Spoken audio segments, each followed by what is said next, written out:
his Xbox and let's play Northern on the Xbox. And positive concepts about this arose, of course, in India, one of the old lands where religions and philosophies and sciences were mingled together in a magnificent extravaganza of metaphysical insight. The universe, obviously, was the body of a great being. This body had its own kind of bones, and muscle and flesh and tissue. We could only see a certain part of that body, represented by planets and stars and luminaries. But we could also be aware of the great circulations going on within this fabric. We could sense an energy field enclosing all of these separate moving parts, tying them into an extraordinary functioning entity. And that this functioning entity was ensouled, our ancestors never doubted. That it was ensouled by a power capable of administering its infinite complexity, they were also satisfied. So to them the universe was a living wonder, not something inanimate. It was not only living in the sense of being a vibratory mass of energies, it was living as having a mind and a heart. And in wisdom, men sought to understand the mind of this vast structure. And in religion, they sought to understand its emotional moods. Men who go down to the sea in ships have learned to accept the ocean as a creature of moods, something more than merely a mass of water. The more we are acquainted with these various elements, the more we respect them, the more we sense something of the tremendous intelligence that is locked within them. Our forefathers also assumed the universe to be ensouled with intelligence, that every part of its plan, every part of its purpose was motivated by wisdom, by some kind of knowledge. Whether it was rational or instinctive or intuitive, it was still there. This knowledge, this wisdom was purposed. All things were moving toward a destiny, towards an end or a goal that was known to something, or perhaps would be discovered by the very process of its own evolving motion. Also, our ancestors became acutely aware that nearly all physical things that we see around us, both in space and on our own planet, are actually the long shadows of laws.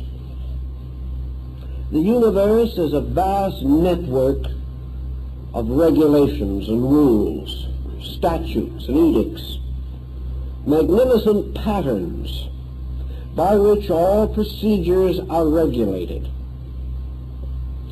The universe is not actually a place of accidents or coincidences. It is a great, well-organized instrument, moving according to the laws of its kind, fulfilling its own purposes with an exactitude that transcends imagination. And as these laws operating throughout space cast their smaller shadows upon our own planet, we perceive that this planet also is controlled and directed by a legislative power coming from nature, coming from the heavens or from space itself. Actually, therefore, bodies are crystallizations along lines of law. The processes which are immutable create their own forms. And one of the first laws that man sensed in this magnificence was the law of continual and inevitable unfoldment. Everything is growing from some previous state to some future or subsequent state. The whole procedure is as though a vast flower was opening in space. Slowly, methodically, inevitably, this blossom spreads its petals.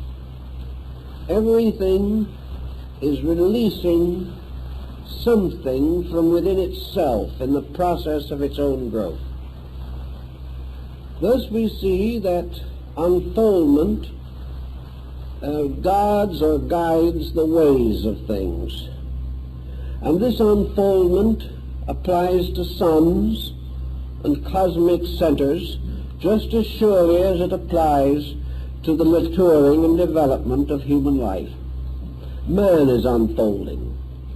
Man is not standing still. He is not a complete creature. He must tomorrow be more than he is today. Even as today he is more than he was yesterday. The only reason for existence is this process of perpetual growth. And man, observing this growth in his own experience, was not forced to be too imaginative if he recognized it also in space around him. The problem as to where law came from, of course, also intrigued our forefathers. Those systems of philosophy and religion which postulated a deity at the source of life usually assumed that these laws were an expression of the divine will. Deity could be a despot, imposing its purposes upon its creation with inevitable finality. Deity could think what it willed. It could decide what it wished, and by the mere fact of its own divinity could require its creation to abide by its pleasures or purposes or conclusions. This satisfied some early thinkers and satisfied Western man for a great many centuries. But there were certain inconsistencies in the concept. It seemed more reasonable to assume that in some way this world was not a despotism, that it was not ruled over by an arbitrary